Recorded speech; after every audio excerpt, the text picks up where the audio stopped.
Today we're going to read a few scriptures from the Bible, no less. Something that I think a lot of us used to think was meek and mild. Oh my.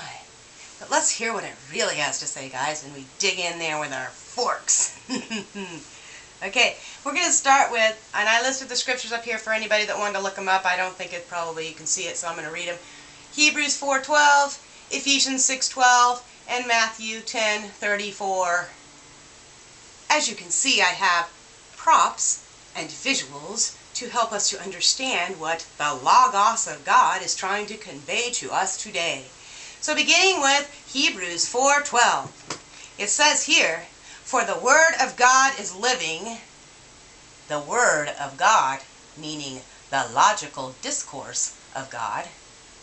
So, for the logic of God is living and active, sharper than any double-edged sword. It penetrates even to the dividing soul and spirit, joints and marrow. It judges the thoughts and attitudes of the heart. Nothing in all creation is hidden from God's sight. And then we're going to flip over to Ephesians 6:12 because I want to just keep the momentum going on what we are reading from the Logos of God.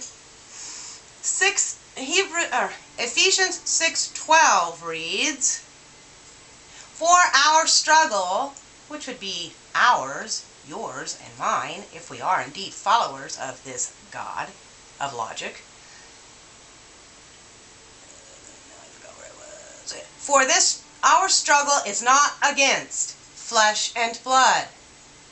In other words, it's not against material realities, but against the rulers, against the authorities, against the powers of this dark world, and against the spiritual, metaphysical, forces of evil in the heavenly unseen realms.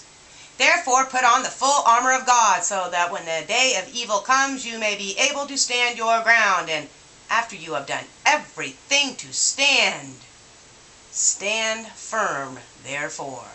And then the final one, I'm going to turn to, but I'm not sure if I want to just pull that one up out of my hip pocket later on. It would be Matthew 10:34. I'm going to quickly turn there, Matthew 10:34.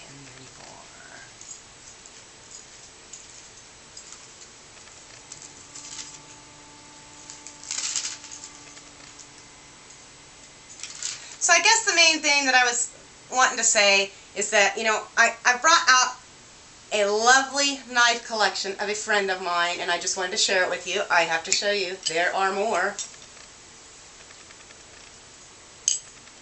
Of course, I forgot to bring to you my knife-throwing knives, but look.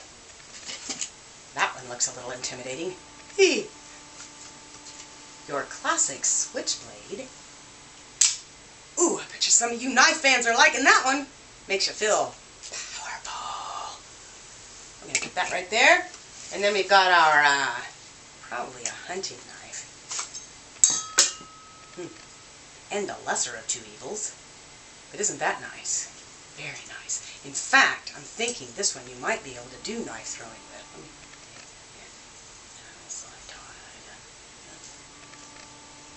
But anyway, I'm not going to throw the knife at you. And my personal favorite. This one you can hide on travel adventures. And as soon as the bad men come out to get you, voila. Least did they know that they were going to be messing with the wrong person today. Because we fight for what's worth fighting for, don't we, guys? Such as life. But anyway, I think some of us are under the mistaken impression that Jesus Christ was this meek, mild, mealy-mouthed kind of guy, and that he wouldn't like such things as these dangerous knives. Guys, I'm here to tell you, we need to get to know Jesus better. This guy was a warrior. He was a soldier. And he was coming to fight for something that he felt was very worth fighting for. And so I'm going to read these last scriptures. I had to show off these knives. Anyway, some of them don't work as well as others, but anyway, how do you like them? How do you like them? Knives. I didn't have my sword, unfortunately. I do have a double-edged sword, but I didn't have it on me today. It's in storage. This one is quite intimidating. hand-to-hand combat. Remember the days, guys? They are no more. We need a new sword, guys. A new sword. And that would be the Logos of God. When we think of the Word of God, what would it have any meaning if we were to just say that God were to say, peace, peace? Is that really conveying any logic to us? Because when I say peace, there's all sorts of things that come into everybody's mind, such as the 1960s, no less, and everything that went along with that. But let's just say that we realize that when we're talking about the Word of God, we're talking about a lot more than just one isolated word like it, or peace, or of, or bring. We're not talking about a bunch of isolated words. We're talking about a God who is logical, and He constructs complete clauses, and then He takes those clauses and lines them up together to create trains of logic, trains of thoughts that come to logical, rational conclusions. So, with that, I'm going to close off with the kicker, the Big Bang. We're going to go to Matthew 10, verse 34, if I can find it in here, and we are going to see why Jesus came into the world. He says, do not suppose that I have come to bring peace to the earth. I did not come to bring peace, but a sword. For I have come to turn a man against his father, a daughter against her mother, a daughter-in-law against her mother-in-law. A man's enemies will be his members of his own household. Anyone who loves his father or his mother more than me is not worthy of me. Anyone who loves his son or daughter more than me is not worthy than me. And anyone who does not take up his cross and follow me is not worthy of me. Whoever finds his life will lose it. Whoever loses his life for my sake will find it. Now that is some logic. Now we can throw it out the window and say it's not worth listening to and the conclusions are ridiculous and erroneous and irrational. Or we can say, maybe I ought to give this some consideration. Because you notice that the word peace was in there, but it was put into a context. And whatever you were thinking about when I said the word peace, I have a feeling it didn't have anything to do with what I just read. I don't think that you were thinking that I was going to read the words of Jesus Christ saying, I didn't come to bring you any peace, buddy.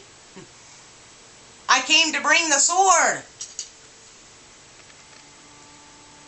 Because we are fighting against principalities and metaphysical things that are not hand-to-hand combat. Those days are over. The barbarians, bye-bye. That's a thing of the past, guys. We are now fighting against subtlety. And we are going to survive that only if we take up the Logos of God. The logical discourse of God. I guarantee it. You may not believe me right now, but just because you consider something doesn't mean that you have to agree or believe. Just give it some consideration. That's all I have for today. Let's put that music back on.